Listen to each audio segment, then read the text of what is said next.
Quorum being present, the Select Committee to investigate the January 6th attack on the United States Capitol will be in order. The Select Committee is meeting this evening to consider a report on the resolution recommending the House of Representatives find Randall Meadows in contempt of Congress for refusal to comply with a subpoena duly issued by the Select Committee to investigate the January 6th attack on the United States Capitol. Without objection, the chair is authorized to declare the committee in recess at any time. I'll now recognize myself for an opening statement. Before I start my statement, let me, on behalf of the committee, add our condolences and prayers to the people of Kentucky and surrounding states on the devastation they received during the tornadoes. Our hearts and prayers go out to all those impacted. This week, I expect that roughly a dozen key witnesses will provide testimony on the record in our investigation. We'll hear from many more informally as we continue to gather facts about the violence of January 6th and its causes. That should put us well north of the 300 mark in terms of witnesses who have given us information. Add to that more than 30,000 records and nearly 250 substantive tips on our tip line, and anyone listening at home tonight, if you have any information you want to share with us, you can find our tip line on the Select Committee's website, january6.house.gov. The Court of Appeals here in Washington has ruled quickly in our favor regarding the Select Committee's work to uncover relevant information. And day to day, we are getting a clearer picture of what happened, who was involved, and who paid for it, and where the money went. So I'm pleased to report we're making swift progress, and before too long, our findings will be out in the open. We'll have public hearings, we'll tell this story to the American people, but we won't do it piecemeal. We'll do it when we can tell the story all at once, from start to finish, not leaving anyone guessing and not allowing it to fade into the memories of last week's news. This story is too important. The stakes are too high. We have to do this job right. And that means we have to address the handful of outliers soberly and appropriately. That's why we're here this evening. The Select Committee's report referring Mr. Meadows for criminal contempt charges is clear and compelling. As White House Chief of Staff, Mr. Meadows played a role in or was witness to key events leading up to and including the January 6th assault on the United States Capitol. Don't let lawsuits or op-eds about executive privilege by Mr. Meadows or his representatives confuse you. It comes down to this. Mr. Meadows started by doing the right thing, cooperating. He handed over records that he didn't try to shield behind some excuse. But in an investigation like ours, that's just the first step. When the records raise questions, as these most certainly do, you have to come in and answer those questions.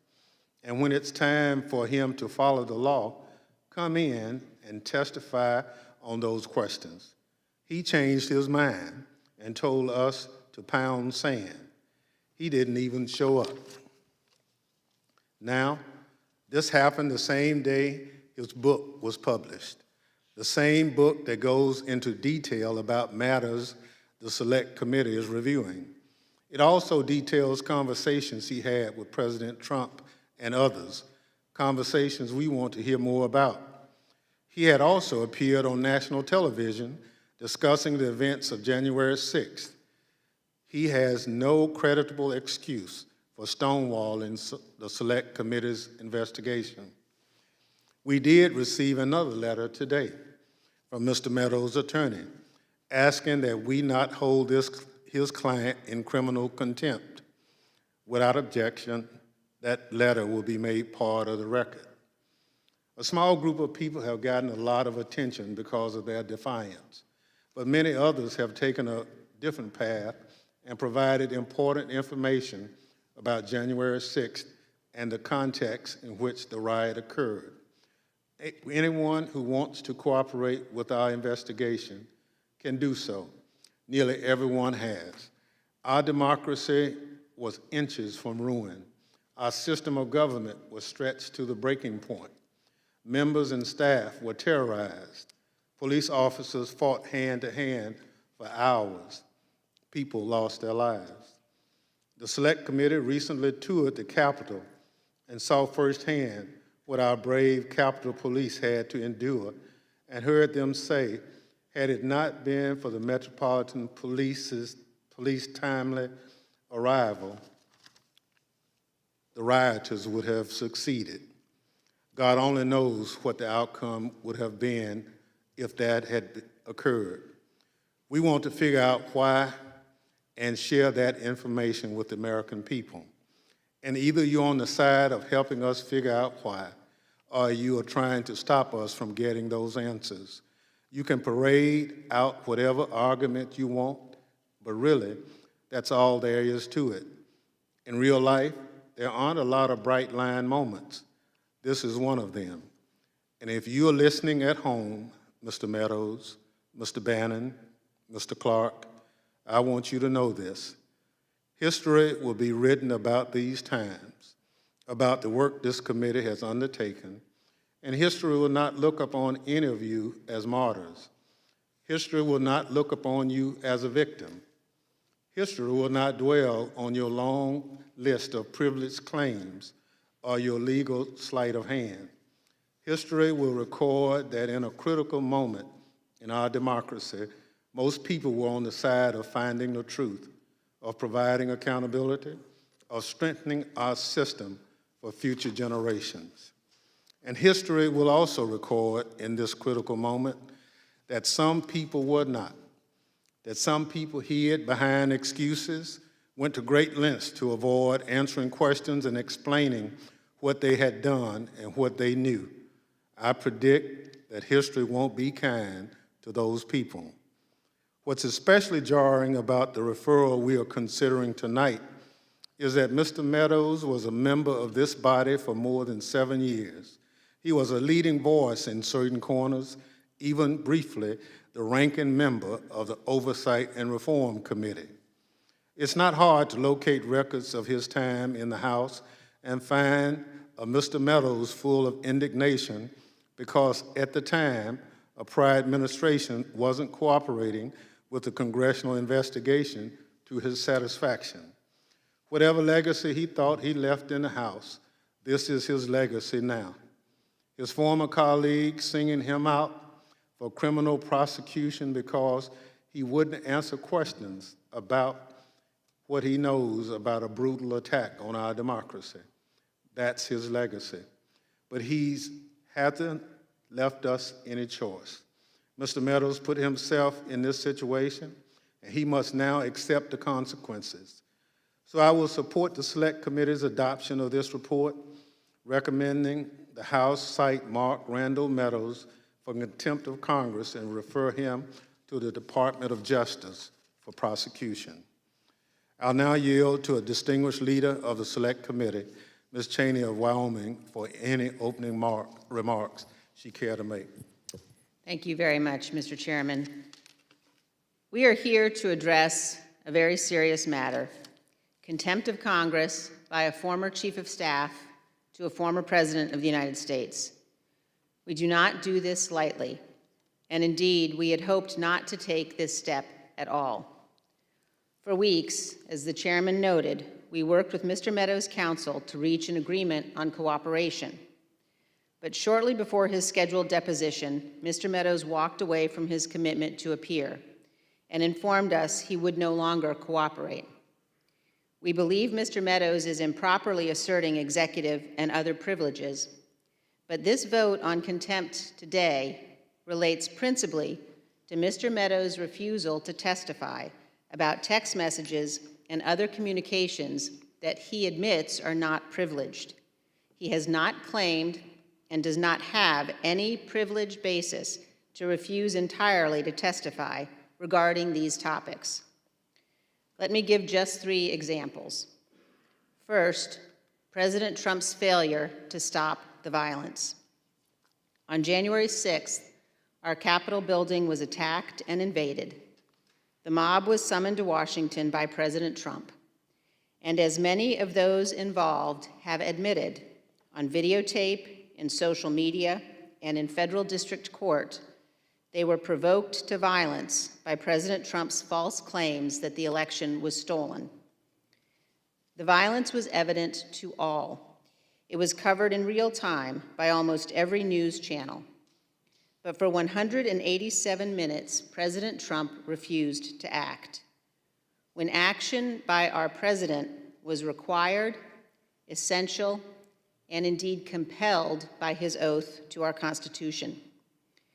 Mr. Meadows received numerous text messages, which he has produced without any privilege claim, imploring that Mr. Trump take the specific action we all knew his duty required.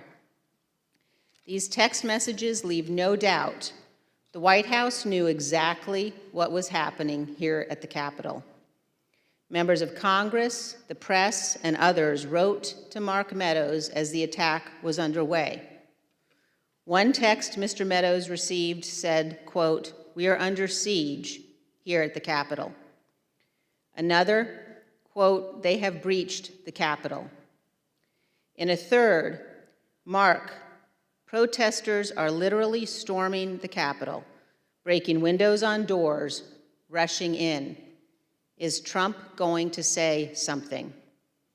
A fourth, "There's an armed standoff at the House chamber door." And another from someone inside the Capitol, "We are all helpless." Dozens of texts, including from Trump administration officials, urged immediate action by the president. Quote, "POTUS has to come out firmly and tell the protesters to dissipate. Someone is going to get killed." In another, Mark, "He needs to stop this now." A third, in all caps, "Tell them to go home." A fourth, and I quote, "POTUS needs to calm this shit down." Indeed, according to the records, multiple Fox News hosts knew the president needed to act immediately. They texted Mr. Meadows, and he has turned over those texts. Quote, "Mark, the president needs to tell people in the Capitol to go home. This is hurting all of us. He is destroying his legacy," Laura Ingraham wrote. "Please get him on TV, destroying everything you have accomplished," Brian Kilmeade texted. Quote, "Can he make a statement? Ask people to leave the Capitol," Sean Hannity urged. As the violence continued, one of the president's sons texted Mr. Meadows, quote, "He's got to condemn this shit ASAP. The Capitol Police tweet is not enough," Donald Trump Jr. texted. Meadows responded, quote, "I'm pushing it hard. I agree." Still, President Trump did not immediately act. Donald Trump Jr. texted again and again, urging action by the president. Quote, "We need an Oval Office address. He has to lead now. It has gone too far and gotten out of hand," end quote.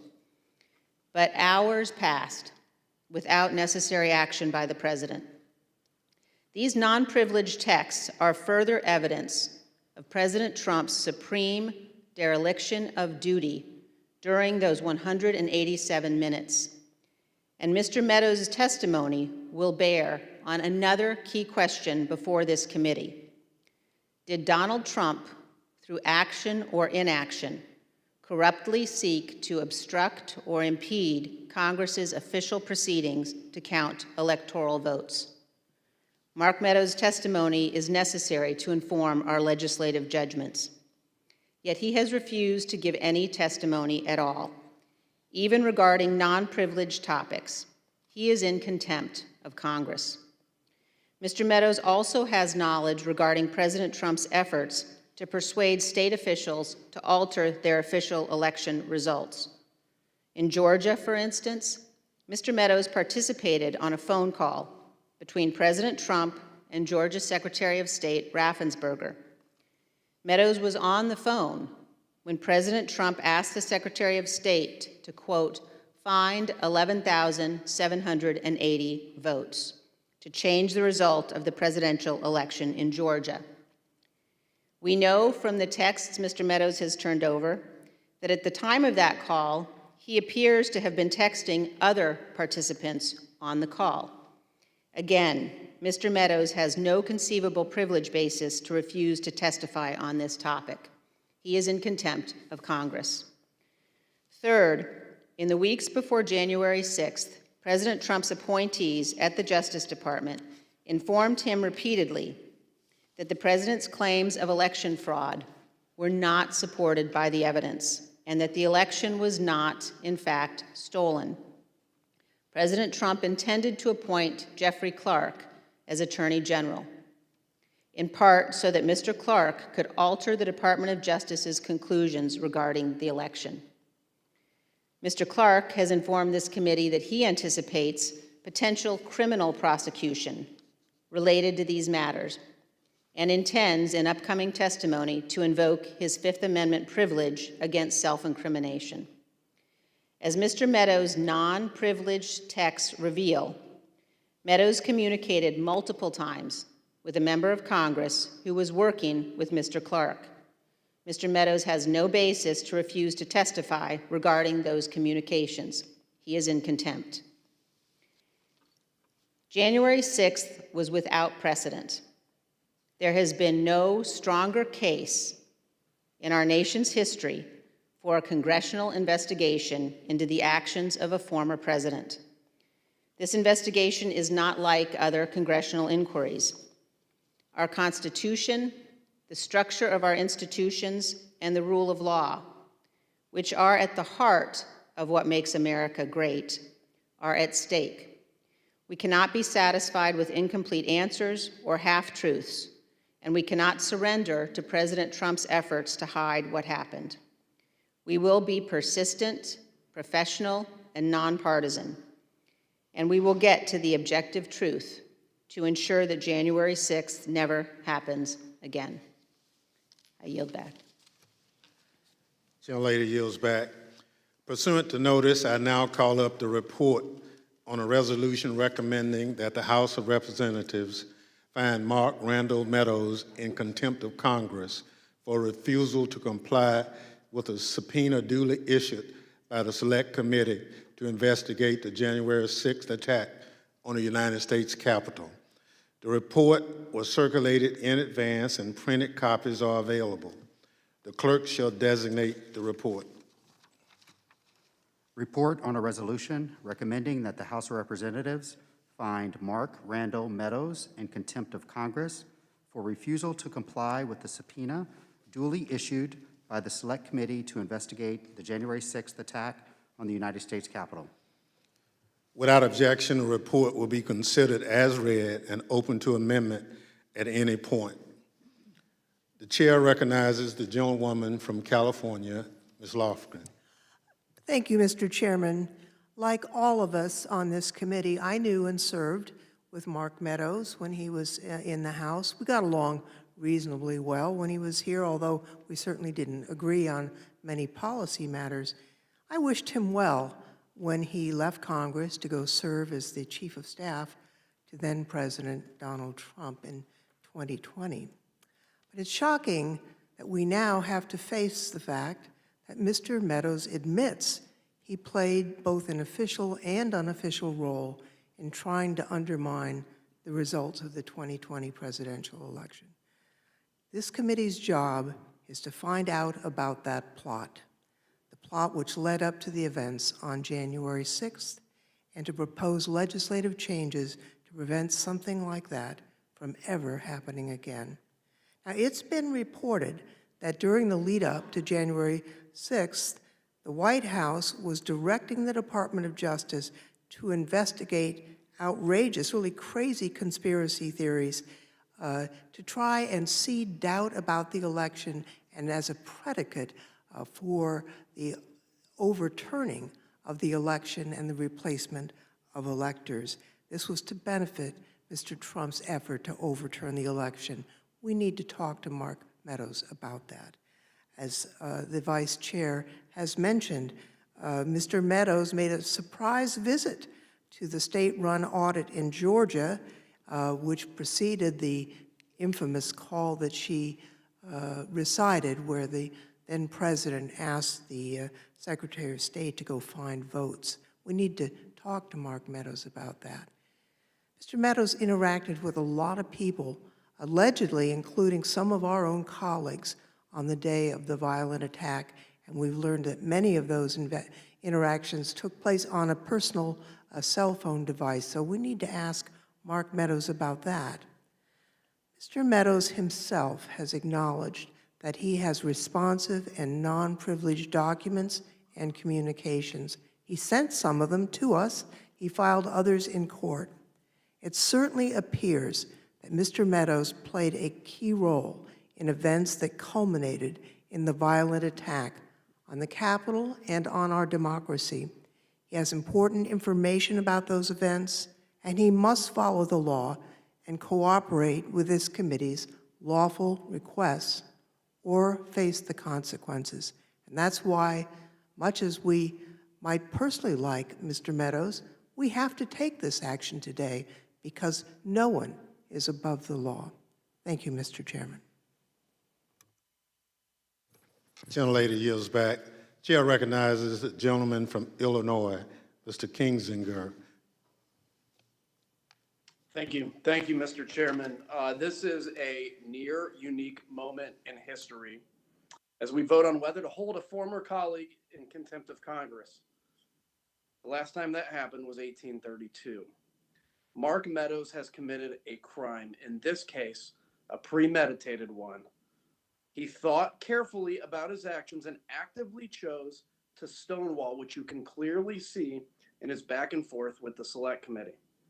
First, he produced over 9,000 pages of documents from his time in the White House. Then, after his former boss made it clear his disappointment and displeasure, he did a 180, and he refused to answer even a single question from his former colleagues or even to show up at all.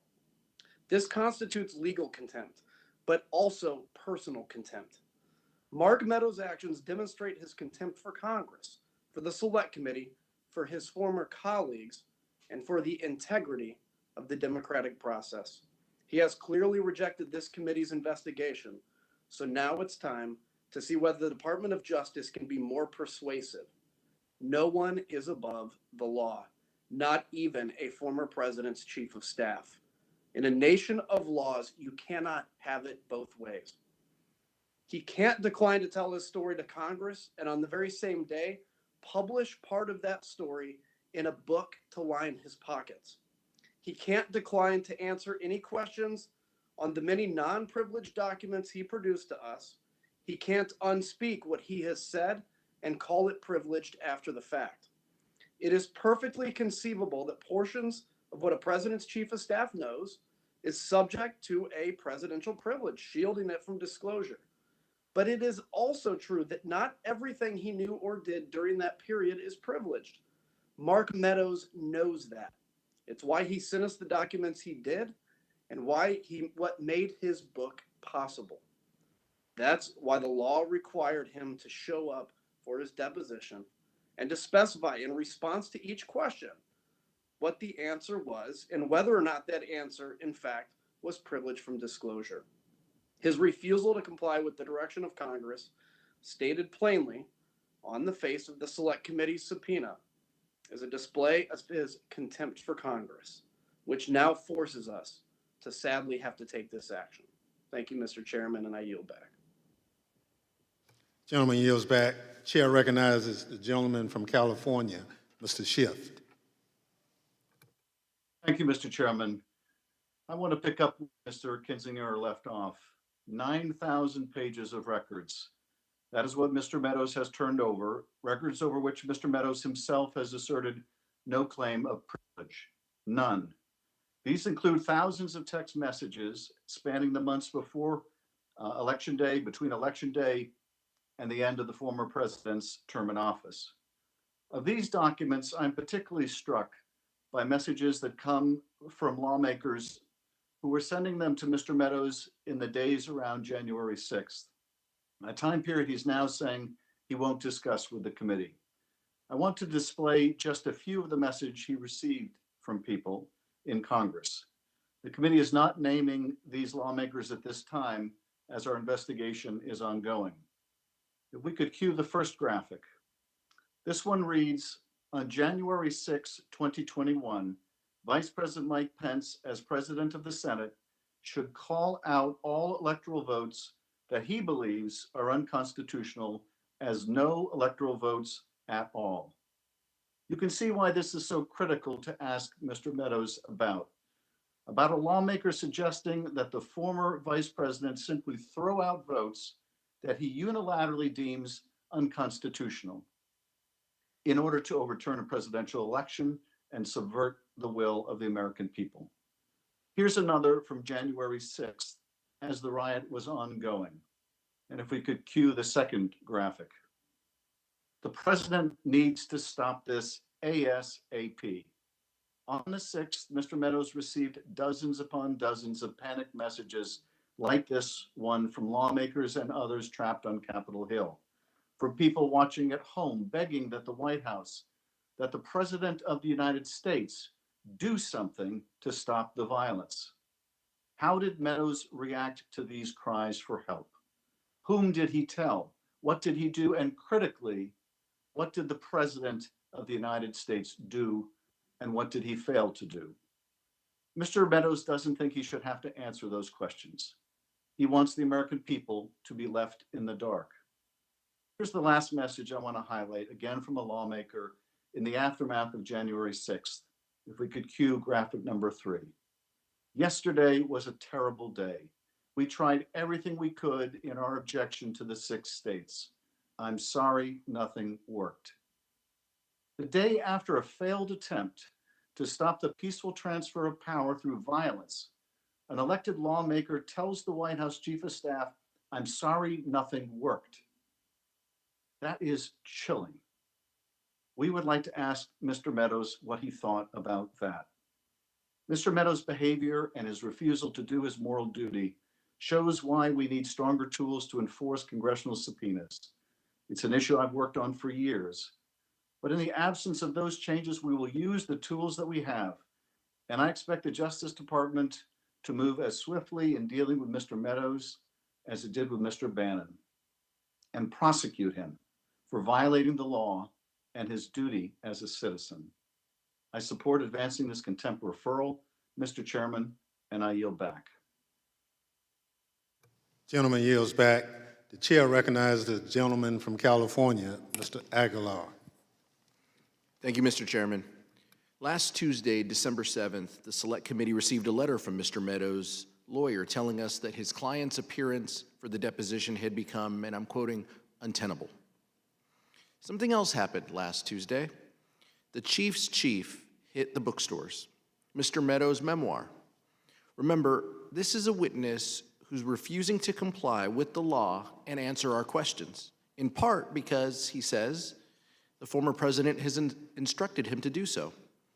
He says he was the chief of staff and he couldn't possibly disclose his conversations with the former president. But let's take a look at the book. This is from a section dealing with the January 6th rally at the Ellipse. And I'm going to put this quote up here on the screens. I'm not going to read the whole thing because we all know what the president said publicly that day, but I want to read this part. When he got off stage, President Trump let me know that he had been speaking metaphorically about the walk to the Capitol. He knew as well as anyone that we couldn't organize a trip like that on such short notice. This is interesting because the Select Committee has a lot of questions about what the president said and did on January 6th. We have a lot of questions about the protests that day and how they escalated into a riot. And Mark Meadows says he can't discuss those details with us, but apparently he can put them in his book. He can also discuss them on television. Just weeks after January 6th, Mr. Meadows discussed his interactions with the former president in an interview with Laura Ingraham. Ms. Ingraham asked him, at any time, did the President of the United States want to or seek to interfere with the vote counting of legitimate votes of the election? He was happy to answer her question. Fast forward to last week. Mr. Meadows is back on TV a number of times discussing conversations with the president about security concerns on January 6th. We had questions about that too. We had questions about his emails that focused on protecting, quote, pro-Trump people, end quote. He'll share details about his interactions with the former president with Laura Ingraham. He'll share the details with Sean Hannity. He'll share details with anyone who will shell out $25 for his book. But in the face of a lawful subpoena from the Select Committee, as we work to get answers for the American people, the only thing Mr. Meadows will share are his excuses. We don't accept his excuses.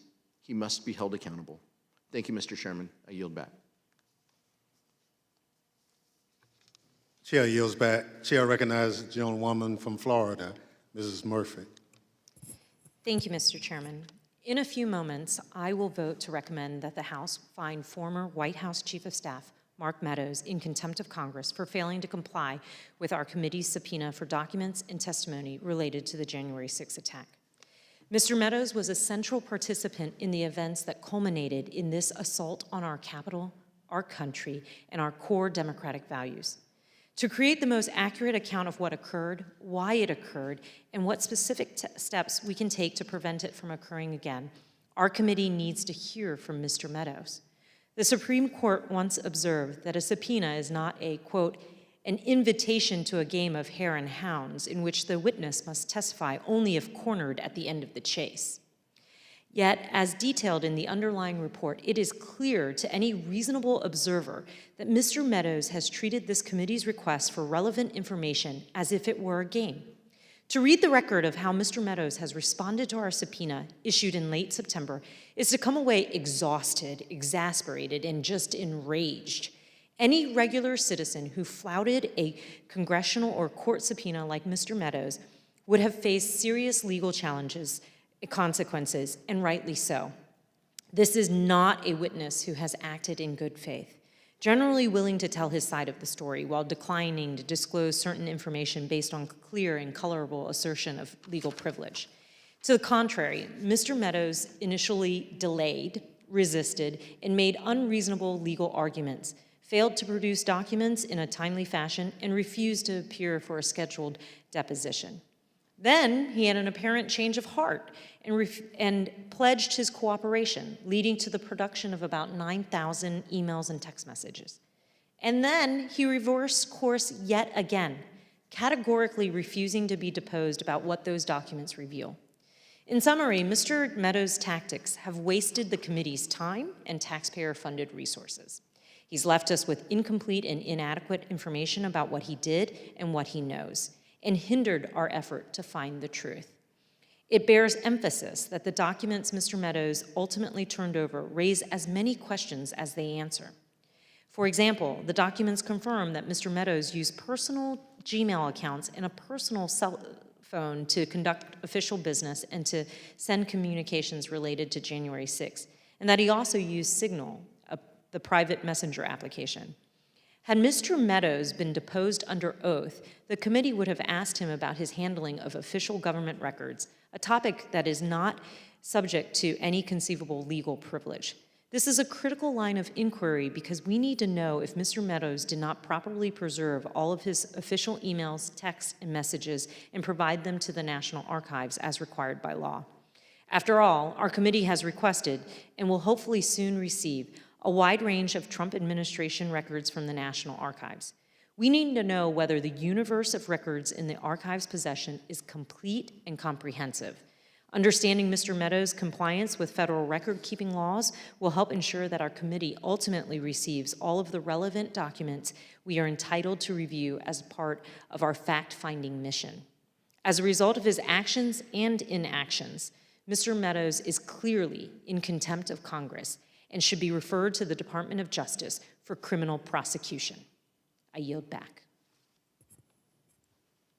Gentlelady yields back. Chair recognizes the gentleman from Maryland, Mr. Raskin. Thank you, Mr. Chairman. Mr. Meadows' sudden vanishing act is intolerable to the rule of law and to the work of our committee. Imagine how our justice system would break down if any witness could decide to stop cooperating midway through a proceeding. The 9,000 pages that Mr. Meadows has produced in disclosed documents without asserting any kind of privilege put him in the thick of the action with Donald Trump as the Capitol was overrun by violent insurrectionists, and as Trump and others tried to overthrow Joe Biden's majority in the Electoral College by exerting coercive pressure on Vice President Pence. We are getting a comprehensive portrait of what took place on January 6th, but Mr. Meadows' testimony is very significant for us. Mr. Chairman, the committee is bent over backwards to accommodate Mr. Meadows' requests. It's now clear that he has no intention of complying with the subpoena, even when his testimony could have no theoretical connection to an executive privilege claim. For example, he's categorically refusing to show up to testify about 9,000 pages of documents he has already turned over to the committee and for which he has thus nullified any hypothetical assertions of executive privilege. He is refusing to testify about statements he has made in his book, published last week, and in the media about the events of January 6th. This is, again, another category of statements where any conceivable executive privilege claim that could be invoked by President Biden or asserted by former President Trump has already been deliberately abrogated and waived by Mr. Meadows. This witness must testify, like 300 other witnesses before him have done, either voluntarily and proudly as a patriotic citizen, or at least under compulsion of subpoena by the Congress of the United States. But he has no right anywhere in our constitutional system to defy a subpoena from the House of Representatives. And if anyone we have called as a witness knows in his bones that he must testify before our committee, it is Mr. Meadows himself. Repeatedly through his career in Congress, he insisted that even high-ranking executive branch officials must comply with congressional subpoenas for documents, information, and testimony.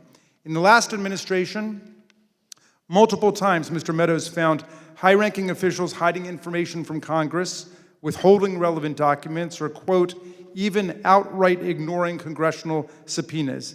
And he said this at one point: "This level of conduct, paired with the failure to even feign an interest in transparency, is reprehensible.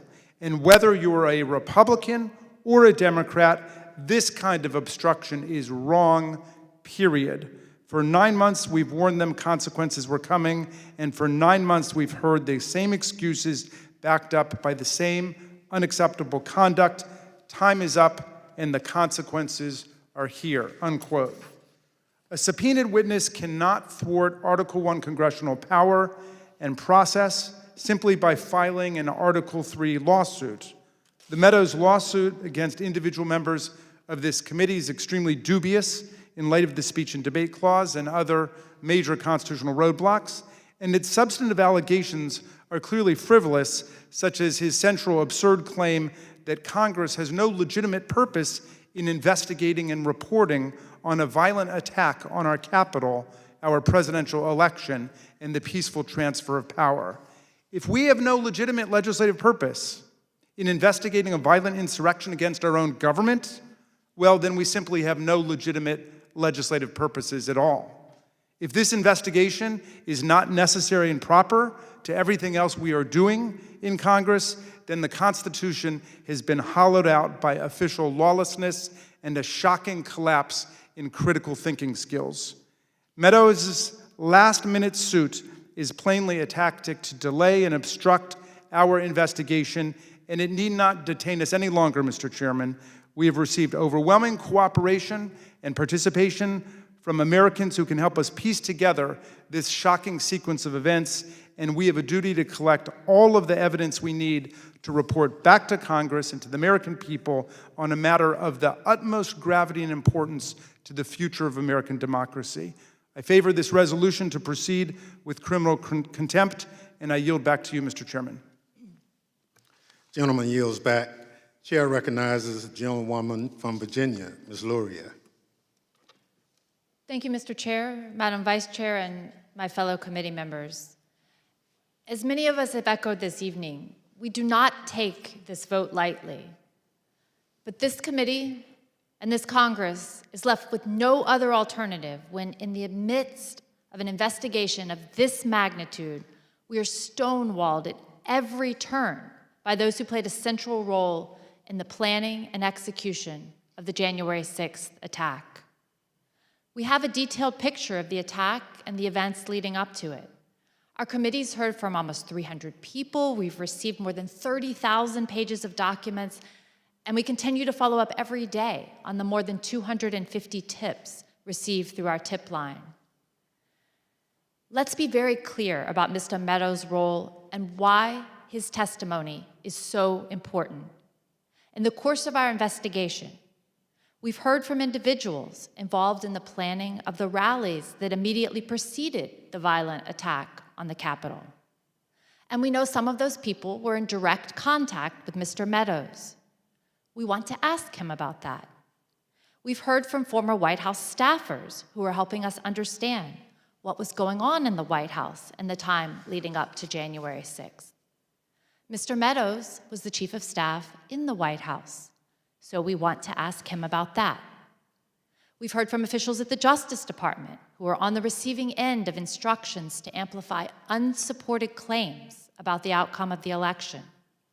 Mr. Meadows was integral in those efforts, so we want to ask him about that.